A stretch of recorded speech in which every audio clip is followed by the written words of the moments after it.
guys, welcome back to my digital journal. If you're new here, welcome. Anyway, how are you guys? Udah lama banget aku nggak upload video, udah 3 minggu. Semoga teman-teman semua stay safe and stay healthy ya. Nah, jadi di video ini aku bakal ngebahas tentang bagaimana tipsnya supaya kita itu mendapatkan nilai yang bagus dan berprestasi di dalam kelas. Nah, maka dari itu kalau misalnya kamu penasaran, tonton video ini sampai akhir ya, supaya informasi yang kamu dapatkan bisa didapatkan secara lengkap. Oke, tanpa lama-lama lagi langsung saja kita ke videonya.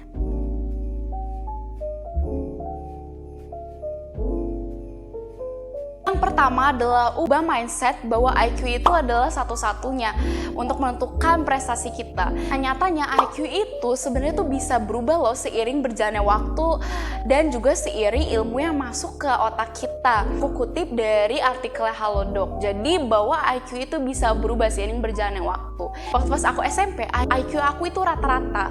Kemudian saat aku SMA, aku tes lagi, IQ aku di atas rata-rata.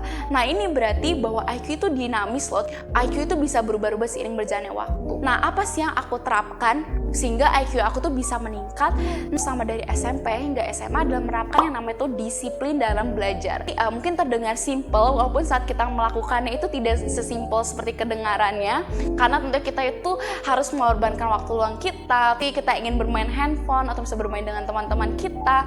Nah, tapi tentunya disiplin itu dalam mengatur waktu itu sangat penting. Nah, ini juga berdasarkan penelitian dari University of Pennsylvania yang dilakukan oleh Martin Seligman dan Duckworth, itu menemukan bahwa disiplin itu 2 kali jauh lebih efektif untuk mengukur prestasi seseorang dibandingkan IQ. Nah, itu berapa pentingnya bahwa cukup dengan disiplin saja kamu itu bisa berprestasi dan kamu tidak perlu dengan IQ tinggi pun kamu bisa berubah karena yang namanya itu disiplin. Bagaimana sih caranya tuh disiplin? Karena tentu disiplin itu kan sulit ya, konsisten dengan disiplin kita. Nah, caranya yang pertama adalah kamu bisa menerapkan yang namanya itu membuat rutinitas. Nah, kenapa rutinitas itu penting? Karena dengan rutinitas itu kita itu bisa memperjelas langkah-langkah apa yang kita ingin ambil untuk mencapai tujuan kita. Nah, kalau misalnya kita tuh membuat tujuan tanpa membuat langkah-langkah yang harus kita lakukan, tentunya itu kan ngambang kan. Kita itu jadi, kita harus apa sih sebenarnya supaya kita itu ingin ranking 1 atau mendapat nilai 100 gitu. Nah, tentunya harus ada langkah-langkahnya dan membuat rutinitasnya. Misalnya setiap hari kamu tentu ini 15 menit belajar apa, 10 menit belajar apa. Intinya rutinitas itu dimulai dari hal-hal yang kecil juga itu udah oke banget. Nah, ketika sudah rutinitas itu terbentuk, barulah yang kedua itu bagaimana sih caranya itu tetap konsisten dan gak keganggu dengan distraksi. Ya, kita harus bisa memprioritaskan apa yang harus kita prioritaskan. Nah, karena kita itu pelajar, kewajiban kita ada belajar, tentunya kita itu ingin mendapatkan nilai bagus dan mendapatkan ranking 1, kita harus memprioritaskan terlebih dahulu. Kita tinggalkan dulu kegiatan-kegiatan yang tidak mendukung apa yang kita ingin raih. Jadi penting banget ya, yang pertama ketika kita itu ingin disiplin adalah membuat rutinitas, dan yang kedua adalah memprioritaskan apa yang harus diprioritaskan terlebih dahulu. Yang terpenting adalah disiplin. Kamu gak perlu memikirkan bahwa IQ kamu misalnya rata-rata atau misalnya gak sebagus itu. Yang terpenting adalah disiplin, karena seiring berjalannya waktu IQ itu bisa berubah.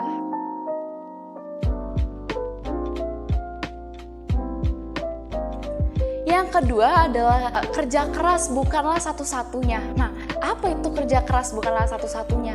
Nah, ini adalah salah satu contoh kasusnya adalah bahwa kita pernah nggak sih berpikir kalau aku udah belajar semalaman sampai pusing banget gitu, tapi hasilnya kok nggak memuaskan, kayak gitu-gitu aja. Nah, itu berarti kerja keras kita itu belum tepat caranya atau belum efektif. Nah, maka dari itu untuk supaya kerja keras kita efektif, kita harus menentukan strategi belajar yang tepat.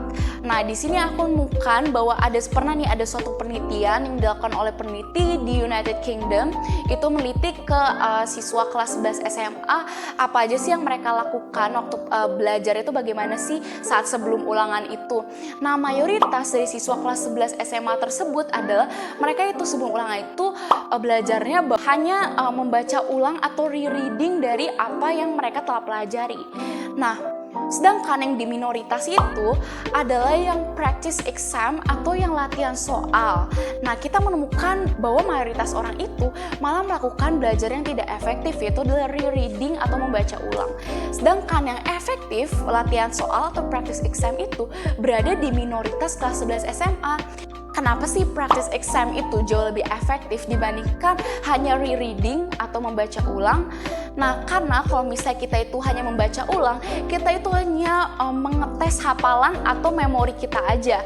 Jadi kita hanya membaca ulang, kan buku itu kita hafalin lagi. Nah, sedangkan kalau practice exam atau latihan soal, kita bertemu dengan soal, bertemu dengan masalah, dan kita harus mencari cara bagaimana kita bisa menyelesaikan permasalahan ini. Jadi di sini analisis kita itu diuji dan dilatih. Nah, tentunya yang lebih efektif adalah mana kita itu sering latihan soal.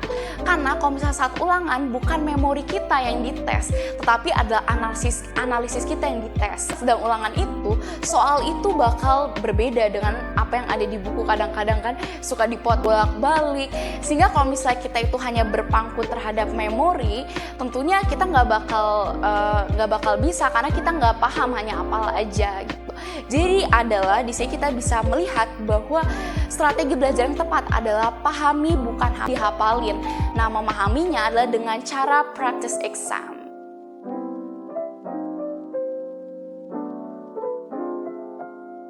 Yang ketiga, adanya fenomena the halo effect atau bahasa Indonesia adalah efek halo. Nah, apa yang disebut dengan efek halo ini? Jadi efek halo adalah di mana first impression kita itu bisa mempengaruhi penilaian orang lain terhadap kita untuk kedepannya. Jadi ini makanya suka ada quotes itu bilang first impression matters gitu. First impression itu penting loh. Nah, emang ternyata penting karena ada yang namanya itu the halo effect. Jadi bagaimana kita menerapkan the halo effect ini dalam prestasi atau akademik kita di dalam kelas adalah kita membuat first impression yang baik terhadap guru.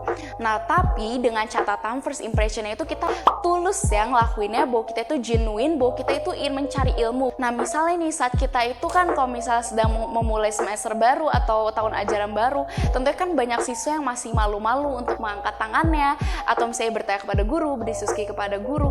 Nah, saran aku adalah jangan takut untuk bertanya, berdiskusi kepada guru, dan tunjukkan bahwa kamu itu memperhatikan guru kamu. Jadi guru kita juga akan melihat, oh ini anaknya, dia itu memperhatikan kelasnya, dia juga bertanya aktif di kelas.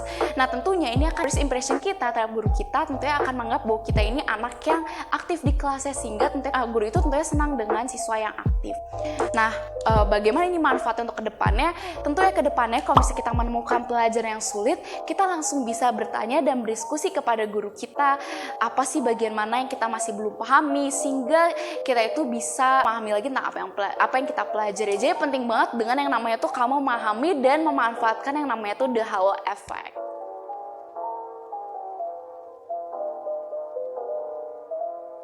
Dan yang keempat, di sini aku bakal sharing tentang teknik-teknik belajar apa aja sih yang membantu aku dalam proses belajar.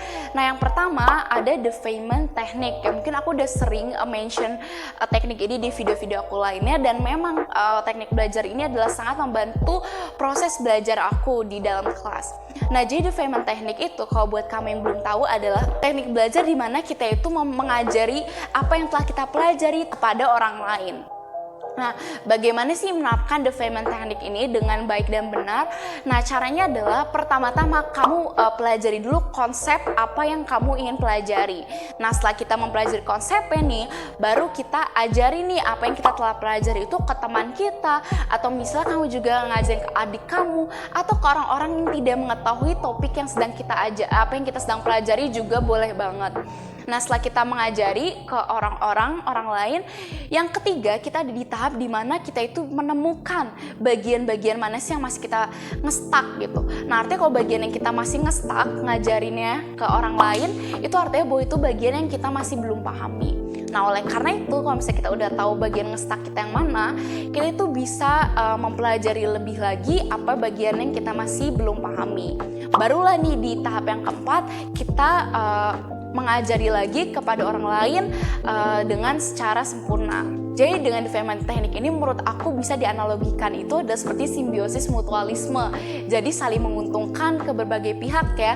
Nah selain kita itu bisa sharing tentang ilmu apa yang telah kita pelajari, kita juga bisa mendapatkan ilmu karena kita itu bisa mengetahui bagian mana sih kita yang masih belum paham atau yang masih nge-stuck. Jadi menurut aku development teknik adalah sangat berpengaruh dan sangat membantu proses belajar aku. Terus yang kedua adalah teknik belajar yang sangat membantu aku adalah active recall.